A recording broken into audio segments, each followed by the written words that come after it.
नमस्कार साथियों, मैं ज्योति सिंह आप सभी का अपने राइज अप एकेडमी के प्लेटफॉर्म पे हार्दिक स्वागत करती हूँ।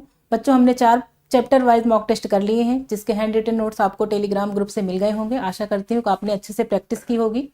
आज हमारा तीसरा फुल प्रैक्टिस सेट है। आज हम फुल प्रैक्टिस सेट करेंगे। आइए चलते हैं अपने क्वेश्चन की तरफ, देखते हैं आज का पहला क्वेश्चन क्या है। आज का पहला क्वेश्चन हमारा, भाषा की सबसे छोटी सार्थक इकाई क्या है? सार्थक इकाई, बेटा जब सार्थक इकाई की बात करते हैं तो क्या होती है? शब्द। इसका पहला ऑप्शन ए ऑप्शन इसका सही उत्तर होगा। आइए देखते हैं सार्थक इकाई। सार्थक इकाई क्या होती है? सबसे छोटी सार्थक इकाई शब्द।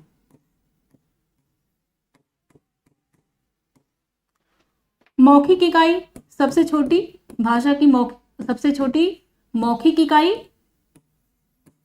क्या होती है? ध्वनि। और भाषा की सबसे छोटी लिखित इकाई, सबसे छोटी लिखित इकाई क्या होती है? इकाई वर्ण। तो बेटा सार्थक इकाई क्या होती है? हमारी शब्द। तो ए ऑप्शन इसका सही उत्तर होगा। और हम देखते हैं व्यंजन क्या होते हैं। हमारी हिंदी भाषा में कितने व्यंजन होते हैं? हिंदी भाषा में 35 व्यंजन होते हैं। कितने होते हैं? 33 व्यंजन, जिसमें 25 स्पर्श व्यंजन होते हैं, स्पर्श व्यंजन, और 4 अंतस्थ व्यंजन होते हैं। कौन से? अंतस्थ व्यंजन। अंतस्थ व्यंजन 4 ऊष्म व्यंजन 4 द्विगुण व्यंजन 2 और अयोगवाह 2। और हमारे स्वर कितने होते हैं? 11 स्वर। ये हिंदी वर्णमाला में हमारे 52 वर्ण होते हैं, जिसमें ये हमारे 33 व्यंजन होते हैं। 25 स्पर्श व्यंजन और 4 अंतस्थ व्यंजन, 4 ऊष्म व्यंजन, हमारे ये 33 व्यंजन होते हैं। चलते हैं अपना अगला क्वेश्चन देखते हैं। अगला क्वेश्चन हमारा, निम्न में से कंठ ध्वनियां कौन सी हैं? कंठ ध्वनियां, ऑप्शन देख लेते हैं। ए ऑप्शन का खा, बी ऑप्शन यारा, सी ऑप्शन चाछा, या फिर डी ऑप्शन ठा औड़ा। बेटा जो ये का खा वर्ण है, ये हमारा सही उत्तर होगा। इसका सही उत्तर हमारा का खा होगा। इसका एक सूत्र होता है अकुह विसर्जनीय। अकुह विसर्जनीय, इसका मतलब क्या होता है? आ और कु का मतलब कवर्ग, और विसर्जनीय मतलब विसर्ग, और हा वर्ण। इनका उच्चारण स्थान क्या होता है? कंठ। क्या होता है? कंठ। तो बेटा ये हमारे जो 5 वर्ग होते हैं, इसमें का वर्ग होता है, इसके अंतर्गत आता है हमारा का और खा। तो ये हमारा का और खा, ए ऑप्शन कंठ ध्वनियां, इसका उच्चारण स्थान कंठ होगा। अगला क्वेश्चन देखते हैं। निम्न में नासिक व्यंजन कौन सा है? नासिक व्यंजन, ऑप्शन देख लेते हैं। चा, इया, गा और ग्या। तो बेटा ये इसका सही उत्तर होगा इया। आइए देखते हैं कैसे। हमारे जो 5 वर्ग होते हैं, 5 वर्गीय व्यंजन, का वर्ग, चा वर्ग, टा वर्ग, ता वर्ग और पा वर्ग, ये 5 वर्ग के वर्ण देखते हैं कौन कौन से होंगे। का, खा, गा, घा और अंग्या। चा, छा, जा, झा और इया। टा, ठा, डा, ढा और अड़ा। ता, था, दा, धा और ना। पा, फा, बा, भा और मा। बच्चों ये जो पंचम वर्ड होते हैं, पांचों वर्ग के जो ये पंचम वर्ड होते हैं, इनको नासिक के व्यंजन कहा जाता है। नासिक व्यंजन या फिर पंचमाक्षर, पंचमाक्षर या नासिक के व्यंजन इनको कहा जाता है। तो यही नासिक व्यंजन, ये चा वर्ग का अंतिम वर्ण है। या बी ऑप्शन इसका सही उत्तर होगा हमारा। चलते अपना अगला क्वेश्चन देखते हैं। अगला क्वेश्चन हमारा, हिंदी वर्णमाला में, वर्णमाला, हिंदी वर्णमाला में अयोगवाह वर्ण कौन से हैं? ऑप्शन देख लेते हैं। आ, ई, उ या फिर अंक और आहा। बेटा हम इसका डी ऑप्शन सही उत्तर होगा। अंक और आहा हमारे क्या होते हैं? ये अयोगवाह होते हैं। अयोगवाह, अयोगवाह बेटा किसको कहा जाता है? इसका शाब्दिक अर्थ होता है क्या? योग ना होते हुए भी होते हुए भी वहन करना।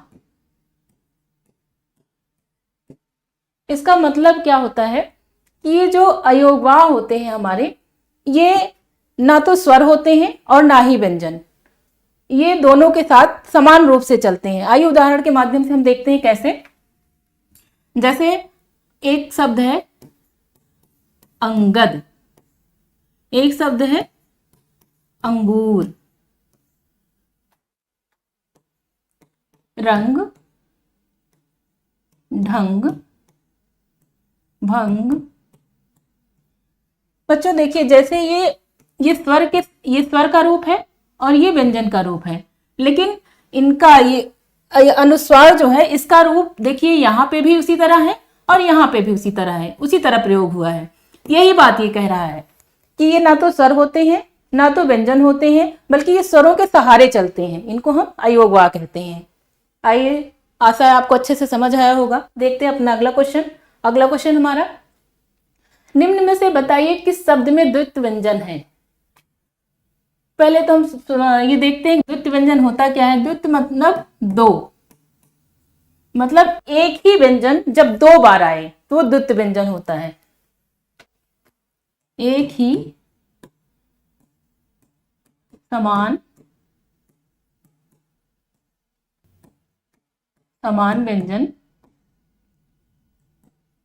व्यंजन दो बार आए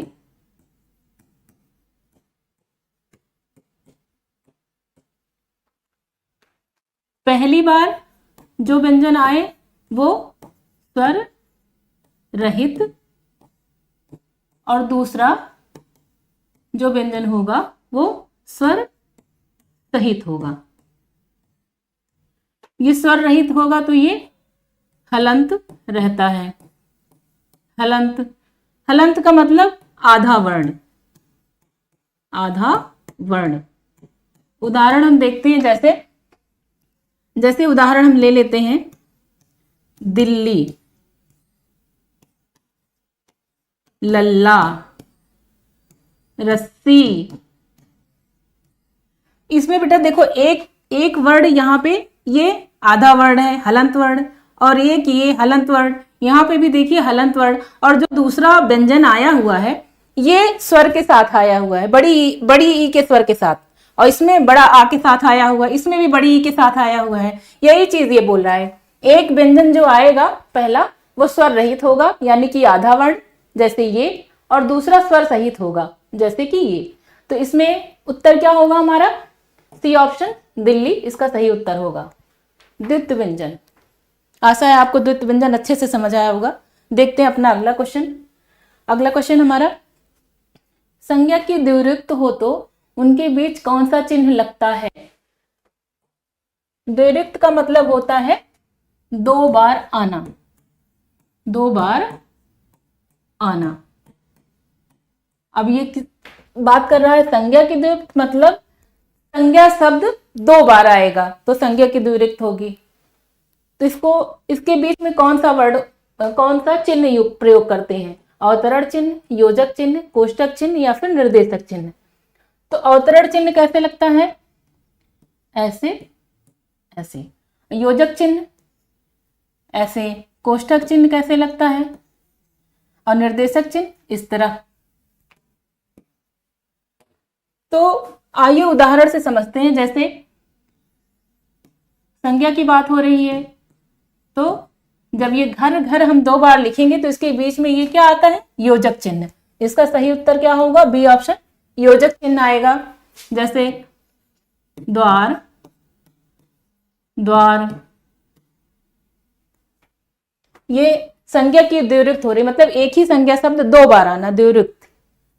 तो इसका चलते हैं अगला क्वेश्चन देखते हैं। अगला क्वेश्चन हमारा, हिंदी में अल्प विराम का चिन्ह कौन सा है? ऑप्शन देख लेते हैं। बी ऑप्शन, सी ऑप्शन या फिर डी ऑप्शन। इसका सही उत्तर क्या? अल्प विराम पूछ रहा है, डी ऑप्शन इसका सही उत्तर होगा। ये प्रश्नवाचक चिन्ह है। ये क्या है? प्रश्नवाचक चिन्ह।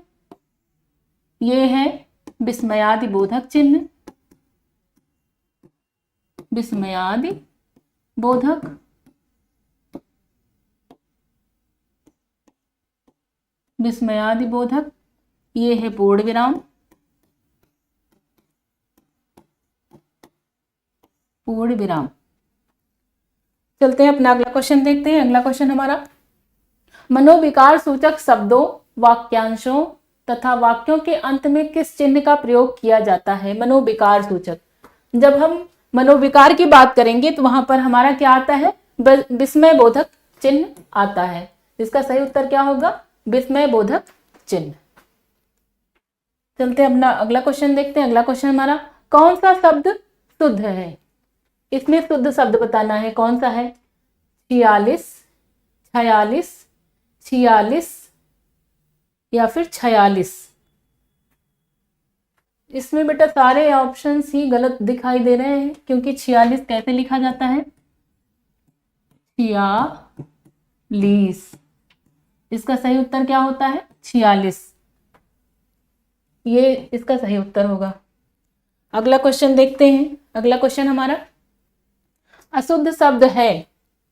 इसमें भी अशुद्ध बताना है। ऑप्शन देखते हैं। अनसूया, ऐनक, संकट या फिर संशय। इसका सही उत्तर क्या होगा? सी ऑप्शन, संकट। संकट को शुद्ध कैसे लिखते हैं? संकट। चलते हैं अपना अगला क्वेश्चन देखते हैं। अगला क्वेश्चन हमारा आज का, निम्न में से किस विकल्प में सभी शब्द भाववाचक संज्ञा शब्द है? मतलब इन ऑप्शंस में से कौन सा ऐसा ऑप्शन है जिसमें सारे शब्द भाववाचक संज्ञा है? ये देखते हैं। ए ऑप्शन, अमीर, गरीब, समूह, मिठास। ये भाववाचक संज्ञा है, बाकी ये सब व्यक्तिवाचक संज्ञा है, ये समूहवाचक संज्ञा है। तो ये ऑप्शन तो हमारा गलत हो जाएगा। जवानी भाववाचक संज्ञा, खटास भाववाचक संज्ञा, पुस्तक जातिवाचक संज्ञा, गंगा व्यक्तिवाचक संज्ञा। ये भी गलत हो गया। रसीला भाववाचक संज्ञा, कड़वाहट भाववाचक संज्ञा, बुढ़ापा भाववाचक संज्ञा और उन्नति भाववाचक संज्ञा। ये ऑप्शन सही लग रहा है। अगला देखते हैं। धैर्य भाववाचक संज्ञा, चालाकी भाववाचक संज्ञा, उदासी भाववाचक, सूर्य व्यक्तिवाचक संज्ञा। इसका सी ऑप्शन सही उत्तर होगा, जिसमें सारे शब्द भाववाचक संज्ञा के उदाहरण हैं। अगला क्वेश्चन देखते हैं। अगला क्वेश्चन हमारा, दूध शब्द डैश संज्ञा का उदाहरण है। ये मतलब ये दूध शब्द किस संज्ञा के भेदों में से किसका उदाहरण है? ऑप्शन देख लेते हैं। जातिवाचक, द्रव्यवाचक, भाववाचक या फिर समूहवाचक। तो सही उत्तर होगा बी ऑप्शन, द्रव्यवाचक। जितने भी द्रव पदार्थ होते हैं नापने तोलने वाले, वो सब द्रव्यवाचक संज्ञा के अंतर्गत आते हैं।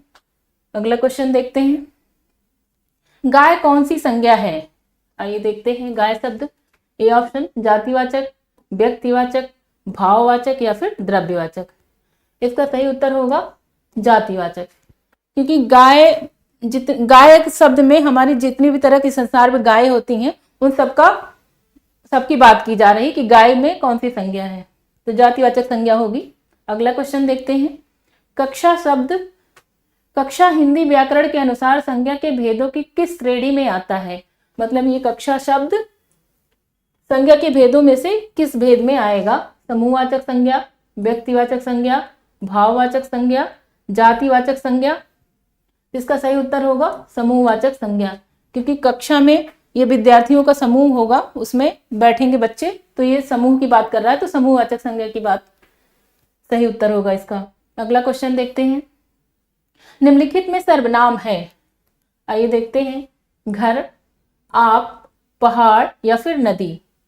घर क्या है? ये संज्ञा शब्द है।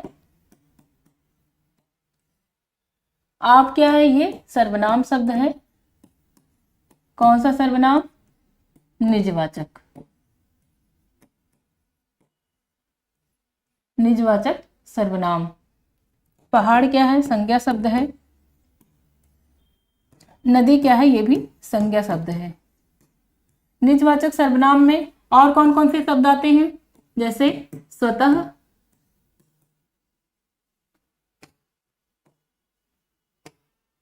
स्वतः, स्वयं, खुद, अपने आप,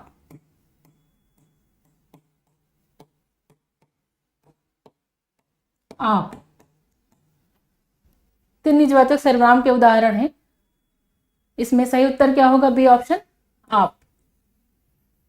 चलते अपना अगला क्वेश्चन देखते हैं। अगला क्वेश्चन हमारा, निम्न में से अनिश्चयवाचक सर्वनाम नहीं है। ऑप्शन देख लेते हैं। कुछ भी, कुछ ना कुछ, सब कुछ, जो वह। इसका सही उत्तर होगा डी ऑप्शन, जो वह। ये जो है ये क्या है? ये संबंधवाचक सर्वनाम है, संबंध बताता है। और वह क्या है? ये पुरुषवाचक सर्वनाम है, पुरुषवाचक। इसका सही उत्तर होगा जो वह, डी ऑप्शन इसका सही उत्तर। देखते हैं अपना अगला क्वेश्चन। मैं अपने आप काम कर लूंगा वाक्य में रेखांकित सर्वनाम शब्द का भेद क्या है? मतलब ये आप शब्द पूछ रहा है, सर्वनाम के कौन से भेद के अंतर्गत आएगा? ये ऑप्शन देख लेते हैं। पुरुषवाचक, निजवाचक, निश्चयवाचक या फिर संबंधवाचक। इसका सही उत्तर क्या होगा? निजवाचक। अगला क्वेश्चन देखते हैं। अगला क्वेश्चन हमारा, अभ्यास का विशेषण रूप क्या होगा? ए ऑप्शन अभ्यासिक, अभ्यासी, आभास या फिर आभासित। इसका सही उत्तर क्या होगा? अभ्यासी। अभ्यास शब्द से जो विशेषण शब्द बनेगा, क्या बनेगा? अभ्यासी। इसका सही उत्तर क्या होगा? बी ऑप्शन, अभ्यासी। अगला क्वेश्चन देखते हैं। कला का अंतिम और सर्वोच्च ध्येय सौंदर्य है, वाक्य में कितने विशेषण हैं? मतलब इसमें कितने विशेषण का प्रयोग किया गया है? ये ऑप्शन देख लेते हैं। 1, 4, 5 या फिर 3। तो इसमें डी ऑप्शन इसका सही उत्तर होगा। तीन विशेषण शब्द है। कौन कौन सा? पहला है अंतिम, दूसरा है सर्वोच्च और तीसरा है ध्येय। ये 3 विशेषण शब्द हो गए। ये सौंदर्य और कला, ये दोनों क्या हो गए? ये विशेष्य हो गए। क्या हो गए? 2 विशेष्य, 2 विशेष और 3 विशेषण। का सही उत्तर होगा डी ऑप्शन 3। इसमें 3 विशेषण का प्रयोग किया गया है। अगला क्वेश्चन देखते हैं। क्रिया के मूल रूप को हम क्या कहते हैं? ऑप्शन देख लेते हैं। धातु, काम, पुरुष या फिर काल। इसका सही उत्तर होगा धातु। क्रिया के मूल रूप को हम धातु कहते हैं। अगला क्वेश्चन हमारा, अगला क्वेश्चन देखते हैं। जागना मूल रूप क्रिया का प्रथम प्रेरणार्थक रूप क्या होगा? पहले तो हम ये देखें प्रेरणार्थक रूप क्रिया क्या होती है? जब कर्ता स्वयं कार्य ना करके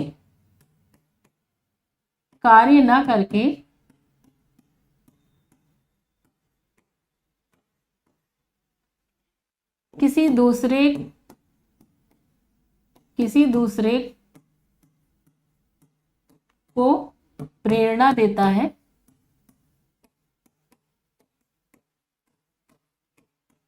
तो क्या कहलाती है? प्रेरणार्थक क्रिया। मतलब जो कर्ता होगा वो खुद कार्य ना करके किसी दूसरे से प्रेरणा देके कार्य करवाता है, वो प्रेरणार्थक क्रिया होती है। तो इसमें आइए देखते हैं। ऑप्शन जगाना, बी ऑप्शन जगवाना, सी ऑप्शन जागवाना या फिर डी ऑप्शन जाग।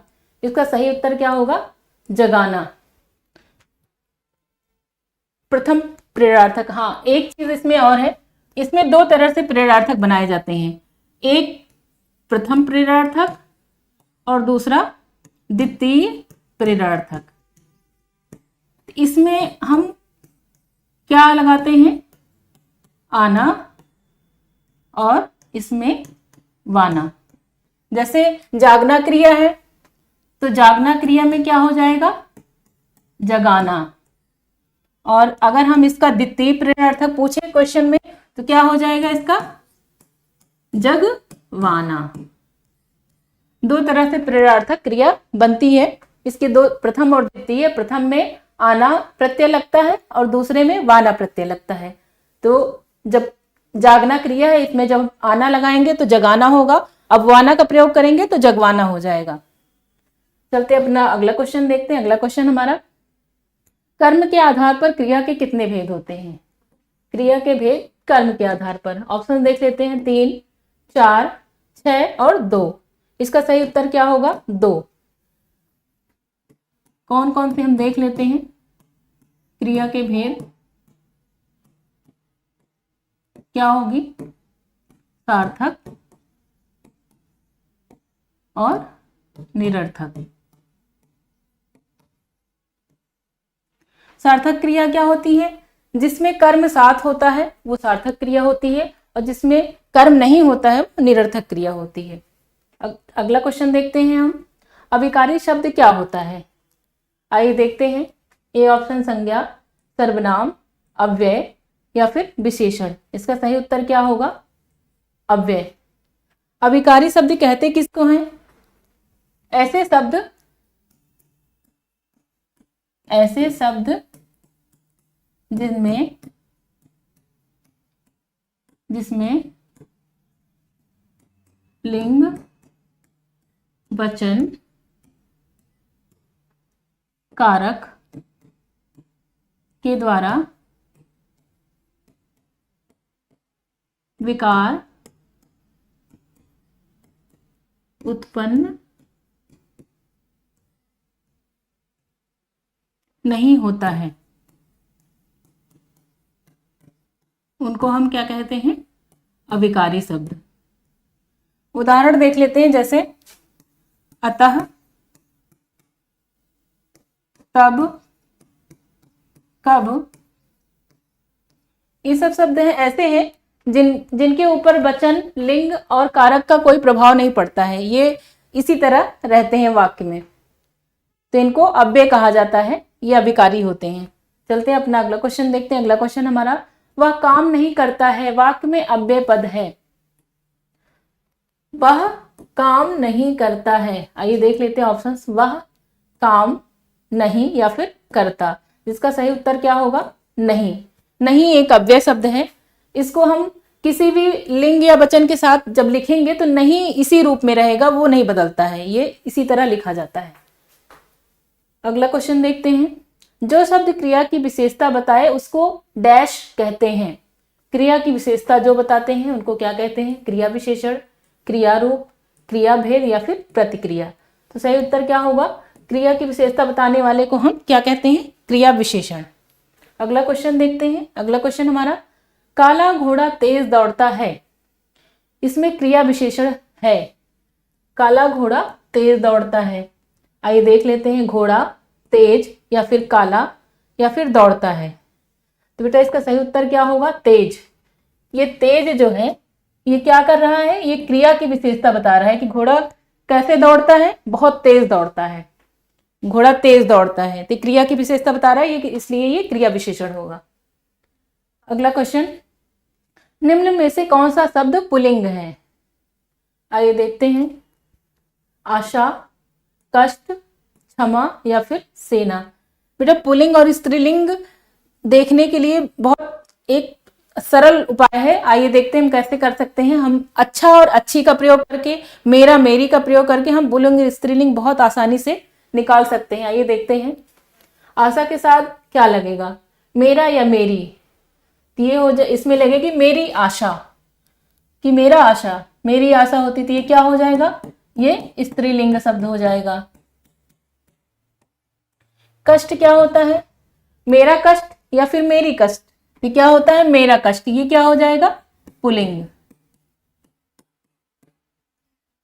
क्षमा क्या हो जाता है? मेरा या मेरी? मेरी क्षमा या मेरा क्षमा? तो क्या होगा? मेरी होता है, ये भी क्या है? स्त्रीलिंग, स्त्रीलिंग। सेना, सेना के साथ मेरा सेना या फिर मेरी सेना? तो क्या होती है? मेरी सेना। ये भी क्या, कौन सा शब्द है? ये है स्त्रीलिंग। तो पूछ क्या रहा था? पूछ रहा था पुल्लिंग। इसमें बी ऑप्शन हमारा सही उत्तर होगा। कष्ट क्या है? पुल्लिंग। अगला क्वेश्चन देखते हैं हम। अगला क्वेश्चन हमारा, पुल्लिंग वाचक शब्द छाटिए। A option camera, B option Maya, plate या फिर तलवार? फिर से हम मेरा मेरी अच्छा अच्छी लगा के देखते हैं। कैमरा के साथ मेरा कैमरा या फिर मेरी कैमरा? तो क्या होता है? मेरा कैमरा। तो सही, ये क्या हो जाएगा? ये हो जाएगा पुल्लिंग। माया क्या होता है? मेरा माया या फिर मेरी माया? मेरी माया। तो क्या हो जाएगा? ये स्त्रीलिंग, स्त्रीलिंग। प्लेट, प्लेट के साथ मेरा प्लेट या फिर मेरी प्लेट? मेरी प्लेट। ये क्या हो जाएगा? स्त्रीलिंग। लास्ट तलवार, तलवार के साथ मेरा तलवार या फिर मेरी तलवार? क्या होता है? मेरी तलवार। ये भी क्या हो जाएगी? स्त्रीलिंग। पूछ क्या रहा था? पुल्लिंग। पुल्लिंग क्या हो जाएगा? ए ऑप्शन हमारा सही उत्तर होगा कैमरा। कैमरा क्या है? एक पुल्लिंग वाचक शब्द है। अगला क्वेश्चन देखते हैं। अगला क्वेश्चन हमारा, लिंग की दृष्टि से दही क्या है? दही, आइए देखते हैं। स्त्रीलिंग, पुल्लिंग या फिर नपुंसकलिंग या फिर उभयलिंग? इसका सही उत्तर होगा बेटा पुल्लिंग। दूध और दूध से बनी सारी चीजें, दूध से बने पदार्थ क्या कहलाते हैं? पुल्लिंग। कौन कौन से? घी,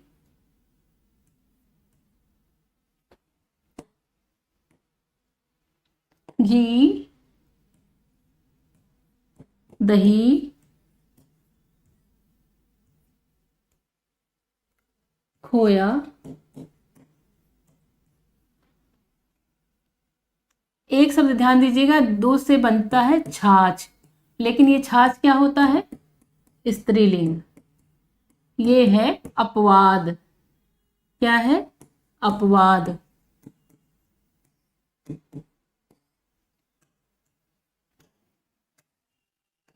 इसका सही उत्तर क्या होगा? दही क्या है? पुल्लिंग वाचक शब्द।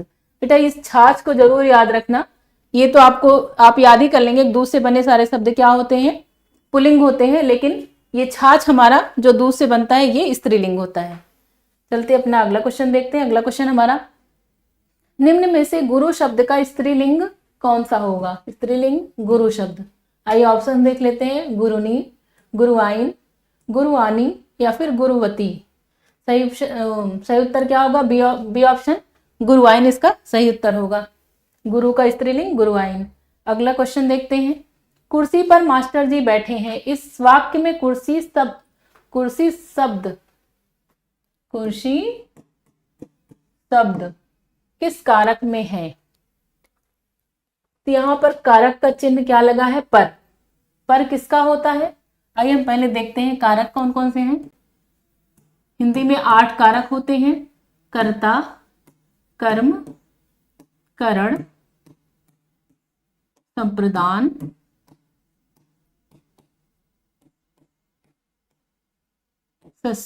षष्ठी,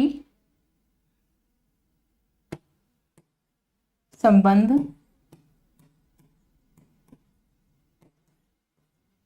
और अधिकरण, लास्ट संबोधन। हिंदी में ये 8 कारक होते हैं। इनके कुछ चिन्ह होते हैं जिनको हम विभक्ति या फिर परसर्ग कहते हैं। इन्हीं चिन्हों के माध्यम से हम ये देखते हैं कि ये कौन सा कारक है। तो क्या होता है कर्ता का? कर्ता ने कर्म को करण से, द्वारा और साथ, 3 शब्द होते हैं। संप्रदान के लिए, संबंध का, की, के, रा, री, अधिकरण में, पर, संबोधन का हे, अरे, हो। ये क्या पूछ रहा है? कुर्सी पर। तो पर किसमें है? यहाँ पर है अधिकरण कारक में। तो इसका सही उत्तर क्या होगा? अधिकरण कारक। डी ऑप्शन हमारा सही उत्तर होगा, अधिकरण कारक। कुर्सी पर बैठा है तो कुर्सी शब्द में कौन सा कारक होगा? अधिकरण कारक। अगला क्वेश्चन देखते हैं। अगला क्वेश्चन हमारा, बच्चे बस से पाठशाला जाते हैं। बस से मतलब बस के द्वारा पाठशाला जाते हैं। तो हम अभी पीछे देखते हैं, यहां पर एक कारक छूट गया है, अपादान। अपादान, इसका चिन्ह क्या होता है? इसका चिन्ह होता है से। लेकिन ये कौन से भाव क्या रहता है इसका? अलगाव का भाव। अलगाव का भाव। तो पीछे क्वेश्चन था बस पर, मतलब बस के द्वारा। तो ये करण कारक में आएगा। किसमें आएगा? करण के द्वारा। बच्चे किससे कैसे जा रहे हैं? बस के द्वारा पाठशाला जाते हैं। ये कौन सा कारक होगा? करण कारक। करण कारक का चिन्ह क्या होता है? से, द्वारा और साथ। ये 3 चिन्ह होते हैं। तो बस से, इस से का मतलब होता है के द्वारा, मतलब बस के द्वारा बच्चे विद्यालय जाते हैं। तो इसका सही उत्तर क्या होगा? करण कारक। अगला क्वेश्चन देखते हैं। श्रृंगार शब्द का तत्सम रूप। तत्सम मतलब शुद्ध रूप। आइए देखते हैं। ए ऑप्शन श्रृंगार, बी ऑप्शन श्रृंगार, या फिर सी ऑप्शन श्रृंगार, या फिर श्रृंगार। श्रृंगार शब्द कैसे लिखा जाता है बच्चों? शुद्ध रूप से। ये होता है श्रृंगार का सही रूप, जो इसमें से किसी भी ऑप्शन में नहीं है। आप लोग इस श्रृंगार शब्द में बहुत गलतियां करते हो बच्चा, ध्यान से देख लीजिएगा। श्रृंगार शब्द कैसे लिखा जाता है? इस तरह लिखा जाता है। अगला क्वेश्चन देखते हैं। अगला क्वेश्चन हमारा, देशभक्ति में समास। कौन सा समास होगा? इसका पहले हम विग्रह कर लेते हैं। देश भक्ति, इसका समास विग्रह क्या होगा? देश के लिए भक्ति। मतलब इसमें जो ये चिन्ह आया है ये संप्रदान कारक का है। तो इसका सही उत्तर क्या होगा? तत्पुरुष समास। अगला क्वेश्चन देखते हैं। अगला क्वेश्चन हमारा, 8 अध्याय है जिसमें यह किस समास का उदाहरण है? आइए देखते हैं। द्वंद्व समास, द्विगु समास, बहुब्रीहि समास, या फिर कर्मधारय समास। इसका सही उत्तर क्या होगा? बहुब्रीहि समास। 8 अध्याय हैं जिसमें, अर्थात अष्टाध्यायी। अष्टाध्यायी किसकी रचना है? पाणिनि की। पाणिनि जी की रचना है, संस्कृत की। पाणिनि जी की रचना अष्टाध्यायी। 8 हैं अध्याय जिसमें वो अर्थात अष्टाध्यायी। इसमें कौन सा समास होगा? बहुब्रीहि समास। अगला क्वेश्चन देखते हैं। अगला क्वेश्चन हमारा, दीर्घ संधि, गुण संधि, वृद्धि संधि, यड़ संधि व अयादि संधि संधि के किस मूल भेद के अंतर्गत आते हैं? ऑप्शन देख लेते हैं। व्यंजन संधि, स्वर संधि, विसर्ग संधि या फिर उपर्युक्त में से कोई नहीं। इसका सही उत्तर क्या होगा? स्वर संधि। दो वर्ण जब मिलते हैं, दो वर्णों का मेल, तो क्या होता है? संधि। दो वर्णों के मेल को हम क्या कहते हैं? संधि। संधि कितने प्रकार की होती है? 3 प्रकार की। कौन कौन सी? स्वर संधि, स्वर संधि, व्यंजन संधि और तीसरी कौन सी? विसर्ग संधि।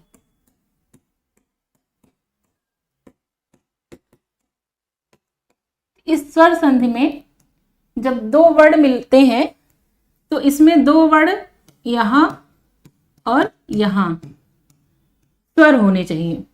मतलब प्रथम शब्द का जो अंतिम वर्ण होगा वो स्वर होना चाहिए, तो स्वर संधि होती है। ये सारे शब्द जो है स्वर संधि के उदाहरण हैं, तो स्वर संधि के अंतर्गत आते हैं।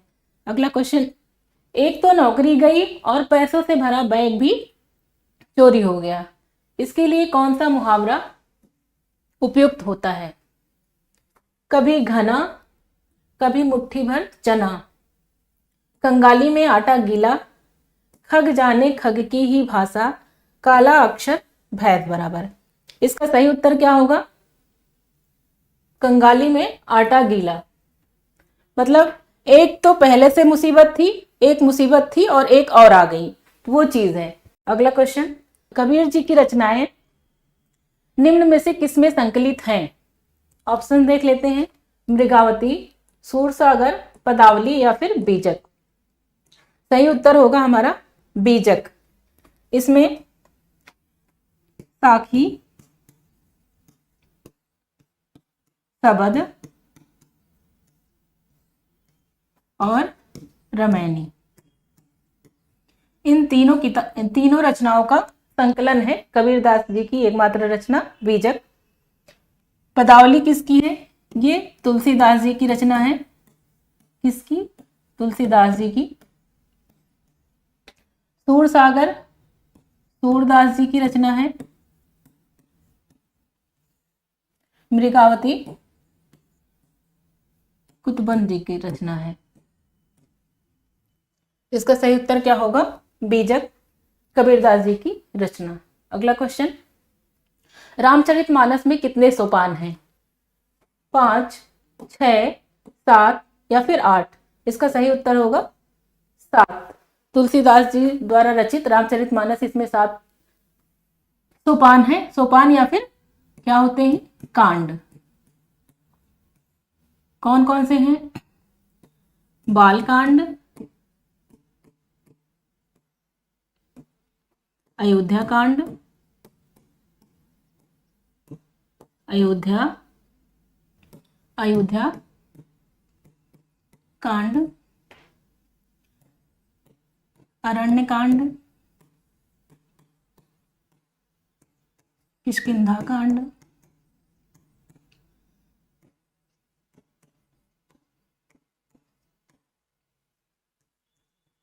सुंदरकांड,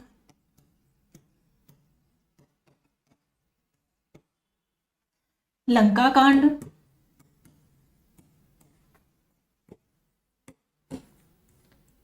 और लास्ट उत्तरकांड।